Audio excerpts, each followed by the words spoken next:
مسجد نبوی میں بیٹھا تھا، ایک طرف چھپ کرنا، تو 3 نوجوان آ گئے جامعہ اسلامیہ کے، میرے پاس بیٹھ گئے، مجھ سے کہنے لگے نستجیزک فی الحدیث، ہم آپ سے حدیث کی اجازت چاہتے ہیں۔ میں نے کہا تعرفوننی، مجھے جانتے ہو میں کون ہوں؟ کہنے لگے نہیں۔ میں نے کہا عجیب بات ہے، تم مجھے جانتے ہی نہیں میں کون ہوں، پھر مجھ سے حدیث کی اجازت کیوں مانگ رہے ہو؟ کہنے لگے من سیماک، کہ تیرے چہرے سے لگتا ہے کہ تمہارا حدیث سے کوئی تعلق ہے، اس لیے مانگو۔ میں نے کہا دعا کرو بچوں، اللہ ایسا ہی کر دے جیسے تمہارا گمان ہے۔ تو میں نے انہیں اپنی سند لکھوائی ساری، تو کہنے لگے وقع، سائن کرو۔ میں نے کہا ایک سوال کا جواب دو پھر سائن کرتا ہوں۔ ما زینت العلم والعالم، عالم اور علم کی زیب و زینت کیا ہے؟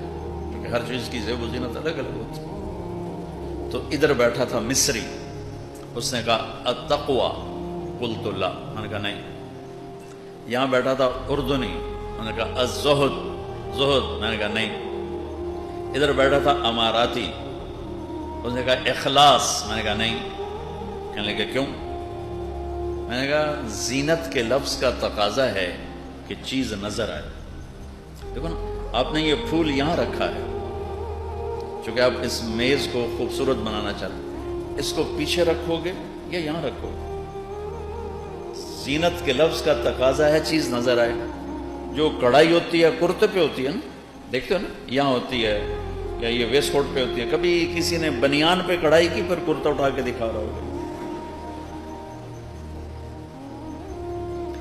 میں نے کہا بچوں، لفظ زینت کا تقاضا ہے چیز نظر آنی چاہیے۔ التقویٰ ہا ہونا، زہد بھی اندر، اور اخلاص سب سے چھپی ہوئی چیز ہے۔ تو یہ صفات علم تو ہیں، زینت علم نہیں ہے۔